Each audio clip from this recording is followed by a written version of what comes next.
Welcome to Let's Fish TV. I'm your host, Andrew Upshaw, and today we have a really unique episode for you, one that you've never seen on this show before. Today we're going to go through day one of the NPFL event on Santee Cooper.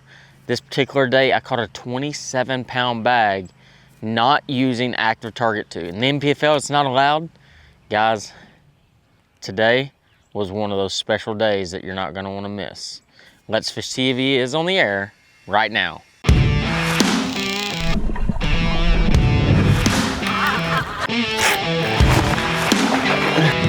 Got him!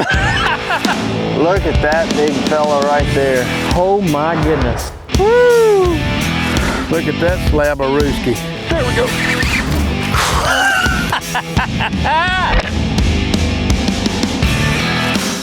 There's one.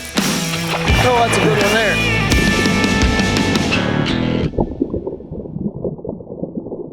Welcome to Let's Fish TV. I'm your host, Andrew Upshaw, and today we're looking at the NPFL event, day one, when I caught 27 pounds. Yes, you heard that right, over 27 pounds of bass. Guys, that place is unreal. And the lake we're talking about is Santee Cooper. More specifically, Lake Marion, which is part of the Santee Cooper chain of lakes. Guys, this event was very special to me, and I can't wait for you to be along for the ride. We'll also have this week's fishing report from your local region from our insider reporters. Meantime, I'm gonna go get back on the water. Probably gonna be reeling in an absolute giant bass on Santee Cooper.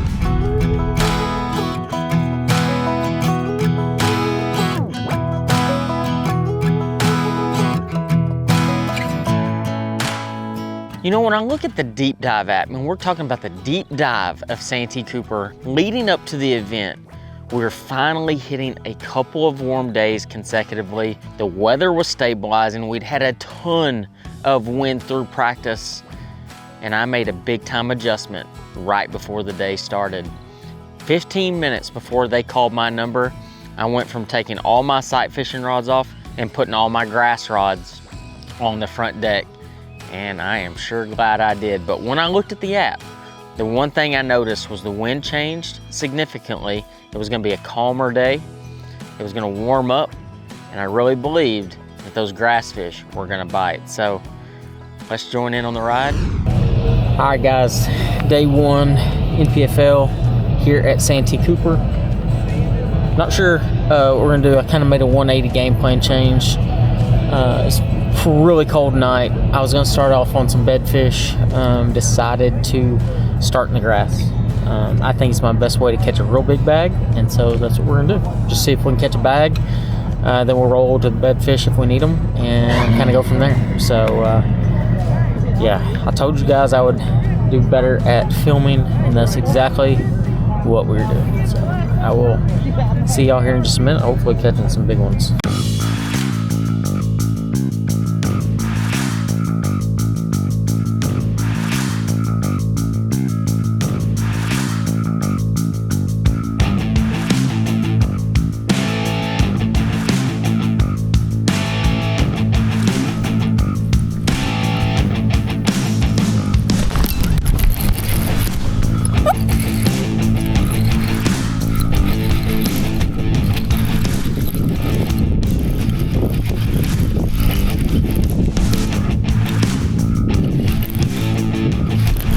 Oh my God.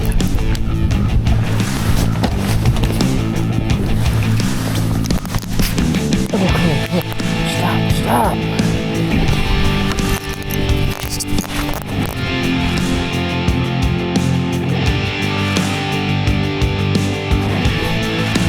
I thought it was a dang freaking catfish at first.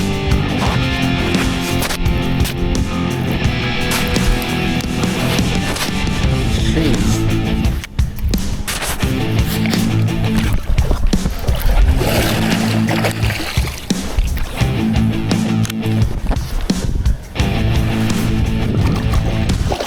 Do it.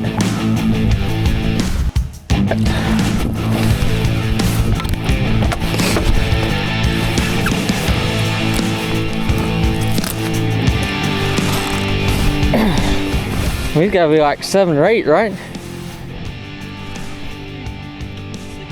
All right, for sure, 6. I know, right? You had any bites this morning yet? You know, when I first got out there on the water, I wasn't really sure what to expect. I'd made a complete 180 change from what I was planning on doing that morning. You know, the one thing that we talk about as anglers all the time is how are you going to adapt on that particular day? Because every single day that you go fishing is a little bit different. When I made the move to take those rods off my deck, I had this feeling, this outside feeling that I needed to go fish grass that day because that was my best chance to catch a really big bag. And I'm not gonna lie, I had a very lackluster practice on day 1. So when I rolled up to this edge of grass, I start fishing and I'm throwing a thunder cricket, a white thunder cricket with a little spinnerbait trailer and a gold blade. And I'm reeling it extremely slow. And then all of a sudden, magic happens. My line goes slack, I set the hook, and the biggest fish of my day starts to fight me back. And when I say my heart was beating through my chest, that is the understatement of the century. Because when I start fighting this fish and I get it, and I realize at this point that it is a bass, I'm just like heart stopping. And I've got an angler really close to me. We're kind of meeting each other on the grass line. And I reach down and I grab this fish, and this thunder cricket's just across its face. And at first I'm like, oh, it's a 6-pounder. Definitely over 6, maybe a 7-pounder. But I'm not quite sure what to think. But you'll know how big it is here in just a second. You know, it was big to me, and I knew it was a big fish. Wasn't quite sure how big it was until I caught my next one. Hi everybody, welcome to this week's Lone Star Lakes, brought to you once again by the good folks at Skeleton Optics, featuring Zeiss lenses, some of the clearest lenses in the world, and currently offering you a 20% discount. Check them out and you'll see the difference. Now this week we're going to start at Texoma once again, except we're going to talk about striped bass this week. Did you know that Texoma is the only lake in Texas where stripers actually spawn and reproduce and don't have to be stocked by Texas Parks and Wildlife? They do that by going up the river, upper end of the lake, up into the river to spawn in the current. Now, they're coming back. They're going to be found on some of the main lake points and in the river. The best thing to do is set up just outside the mouth of the river on some of those flats and fish your live bait. Now, you can still use artificial swim baits on a jig head, but the thing to know is Texoma is inundated with live bait right now. There is so much natural bait in the lake. The artificials aren't getting a lot of attention. Best thing to do is use your live bait. Now at Ray Roberts, we just hosted a Bassmaster Classic bass tournament, and the bass fishing there is on fire. Go back around the island, go around into the creeks behind the island, look for spawning fish up on the shallows where you'll normally see them, or fish your mini Carolina rig. That's a 1/4 ounce weight, a 3/0 hook, a worm, a lizard, a craw, something along those lines, about 12 to 18 inches behind that weight. And fish that bait in 4 to 8 feet of water. You will be around a lot of fish, pre-spawn, spawn, and post-spawn bass will all be seeing your bait under those circumstances. That's this week's Lone Star Lakes. Check us out on Facebook, Lone Star Lakes.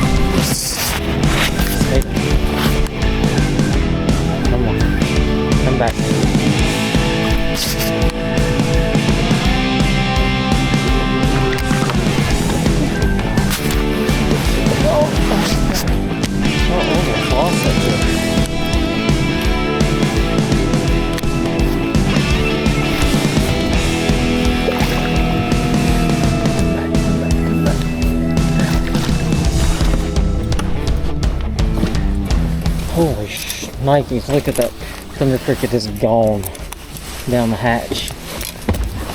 I get in the boat, and mind you, I didn't weigh my big one when I caught it. I probably should have, just kind of have an idea what I was dealing with. I land this fish and I'm like, oh, this fish might be around 4 pounds. Like it was long but real thick. And I'm like, I'm gonna weigh it and I'm just gonna see kind of what I'm working with. I weigh this fish, and the first time I weigh it, I'm holding it there and I'm like, what in the world's going on?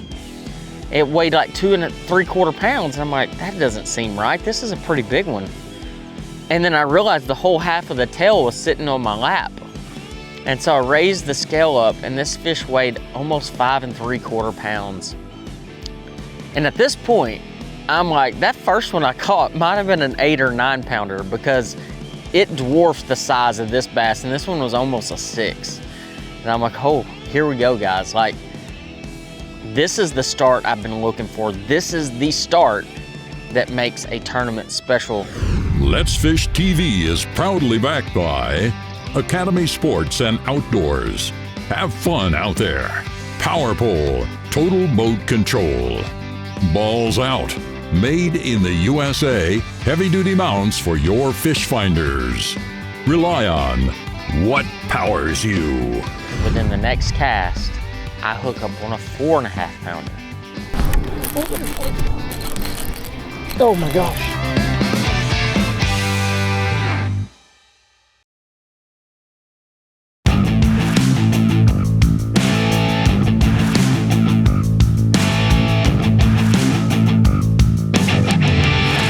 So hour number 3. In fact, it was like hour number 3.5. I still only have those 2 bass, and I make another pass down this magical stretch of grass. More specifically, this had a mixture between eelgrass and hydrilla. And there was little bitty patches of hydrilla kind of mixed intermittently through this eelgrass. And I restart the stretch, and as soon as I pull up, I fire my Thunder Cricket out there, I catch one.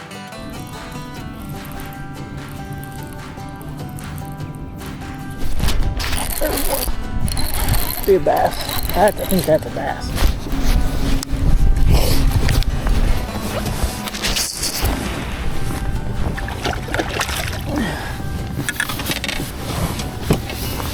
Oh, I got him barely hooked.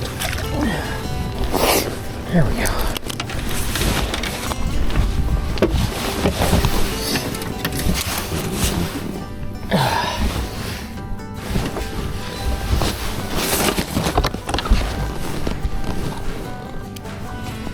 He's over 3, I think.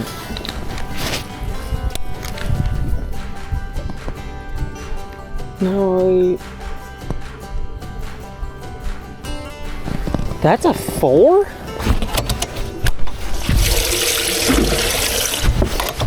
Really good fish. I mean, it was one of those, like, slacked me. I was like, man, that is the way to catch up. You know, I've got 3.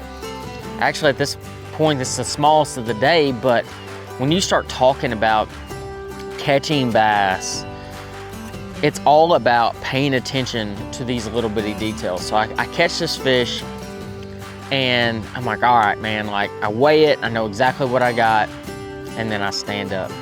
And I'll see y'all here in just a second, and we'll talk about what happens next. What's up, guys? Captain Taylor Bro here with this week's fishing report. Man, along the coast, it's been a beautiful week, catching lots and lots of sheep's head, puppy drum, speckled trout, all up on the rocks at the jetties. Further up in the bay, you're getting out of the boats wading, catching lots of big trout. Lady had one that was like 31.5 inches, I believe. So that's a heck of a fish. So further offshore, the Winter Wahoo Championship just ended. I think the last fish weighed in was like 75.5 pounds. That's a smoking wahoo. So they're biting still pretty good. The party boat's catching lots of vermilions, scamps, and they're doing really well on yellowfin tuna. Remember, guys, if you don't come fishing down here in Galveston, Texas, give us a call. Thanks. So before I tell you exactly what happened, one of the most important things to do when you're fishing grass, especially hydrilla, and you're fishing the pre-spawn leading up to that spawning phase, if you catch one, immediately either drop your power poles or hit your anchor lock on your Lowrance Ghost. And guys, it makes a world of difference, because a lot of times you can fire back in there and catch a bass. And that's exactly what I did in this situation. Within the next cast, I hook up on a 4.5 pounder. Oh my gosh. Oh no, stay down. That's another good one. Not a big one, but he's a good one. For sure. Oh yeah.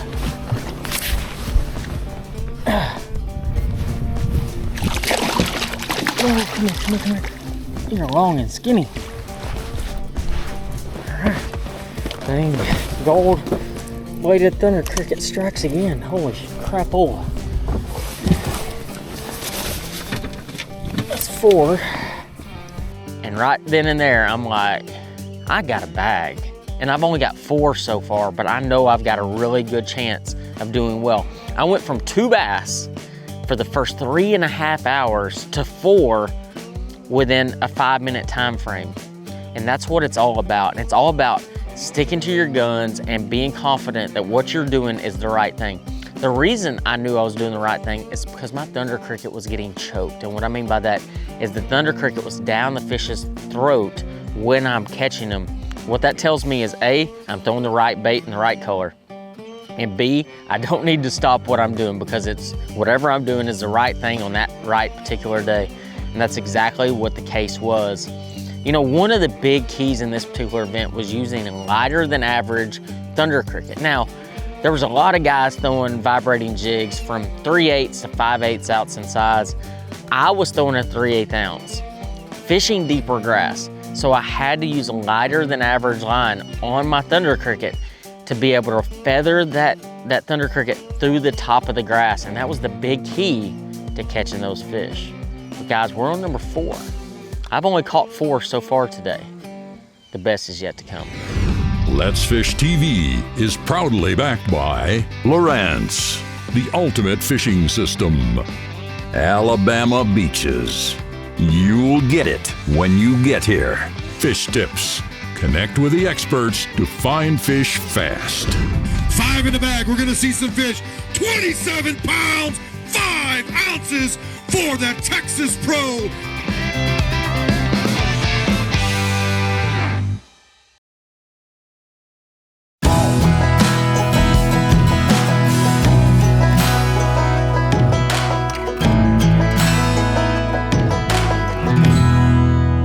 So I continue making my pass. This is about a 1,000-yard area that I'm fishing.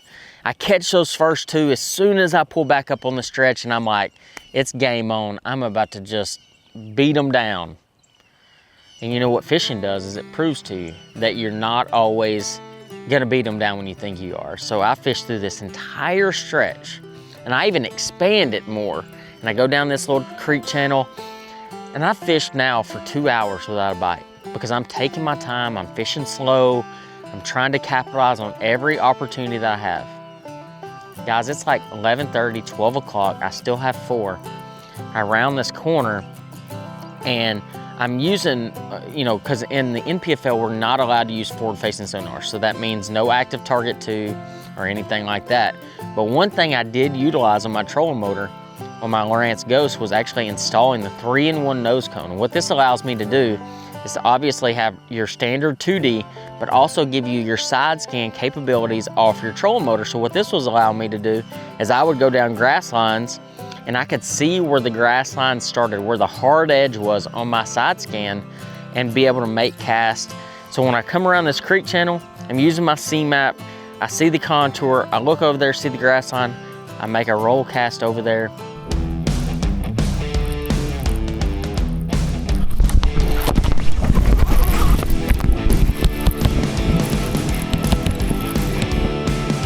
Looks like a bass, big bass. I really thought that was a catfish. I swear I thought that was a catfish.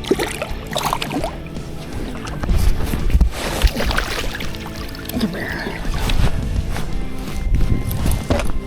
Oh my gosh. Alright, now we're going to practice the rest of the day. Academy Sports and Outdoor Pro from Hemphill, Texas. How about it for my good friend there, Andrew Upshaw? 5 in the bag. We're going to see some fish. 27 pounds, 5 ounces. Folks, get loud for him here at John C. Land. Put your hands together, folks, for Andrew Upshaw right there, the Texas Pro. Yeah, thank you very much. You know, this was the fresh start that I was really hoping I'd have. And after the practice I had, I really, honestly, I didn't know if I was going to catch a bass today. First day of practice, I had a really good. The last 2 were just awful. So I just went practicing today. Ain't no money in practice. Save it for the big days. You got 3 days of fishing. You got 2 more. That's the foundation that you want out there. Evidently, you're on to something. Let's keep it going for the next 2 days. Yeah, it's really funny. Strike King is a sponsor of Stop One here at Santee, and I caught every bait on a Strike King bait. And if I'm fortunate enough to be on live tomorrow, you'll get to see it. You saw the 3 baits that he put out there in that video? Yeah. Those are probably the ones.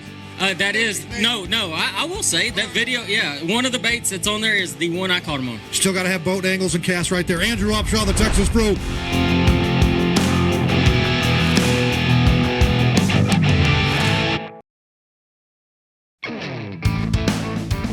Let's Fish TV is proudly backed by Lose, Feel the Difference, Strike King, Tie One On, Glacier Outdoor, Outdoors since 1982, Deep Dive, Decode Your Lake. Here's today's Right Stuff, presented by Academy Sports and Outdoors. Well, here it is, guys. This is the bait that I used to catch the 27 pounds, 5 ounces on Santee Cooper. Now, the cool thing about the NPFL is, like I said, we have no forward-facing sonar. So we got to get back to the grassroots of fishing, the fun part of fishing, going out there, making your cast, and having the full suspense of knowing when you're gonna catch a fish and when you're not. So you always gotta be ready. And sometimes, in certain situations, you're not paying attention and one of those fish slack on that vibrating jig and just make it fun. But the bait I was using was a 3/8 ounce Thunder Cricket. This is the standard Thunder Cricket. There's 2 different ones that Strike King makes. They make the tungsten and the regular. I was throwing the regular. I prefer the regular one when it comes to a 3/8 ounce. But one of the big keys is the gold blade. When you're in that area, whether it be South Carolina, Southern Georgia, like Seminole, Florida, gold blades get you more bites. And it's just one of those things that I always have tied on. I was throwing a white pearl Thunder Cricket with an old school, I mean super old school trailer, a twin tail spinnerbait trailer. And what this did is it gave the bait a little bit more of an erratic action, but also I was allowed to fish that thing just a little bit deeper, and that allowed me to slow the bait down even more. So that was the big key of the bait. Now, when it came to rod and reel, I was using a 7.3 medium heavy Magnum hammer rod. This is a custom light series. Easily fell in love with this rod as soon as I got it. And a 7.5-to-1 gear ratio Hyper Mag speed spool. I needed that 7.5-to-1 gear ratio to catch up with those fish, because when they were eating the bait that day, they were just throwing enormous amounts of slack in the bait, and I would have to reel down and then set the hook because they were slack on me so incredibly bad. But one of the biggest keys when it came to fishing the Thunder Cricket was the size of line. You know, you hear a lot of guys saying, oh, I caught them on 20 pound or 17 pound. I was actually downsizing my vibrating jig line to 15 pound P-line tactical fluorocarbon. This allowed the bait to have a little bit more action and actually get that bait deeper in the water column. And to me, that made all the difference in the world. Guys, I hope y'all enjoyed this breakdown. This was easily the most fun tournament I've had in quite some time. Can't wait to go back to Santee Cooper. And until next time, I'll see you on the water.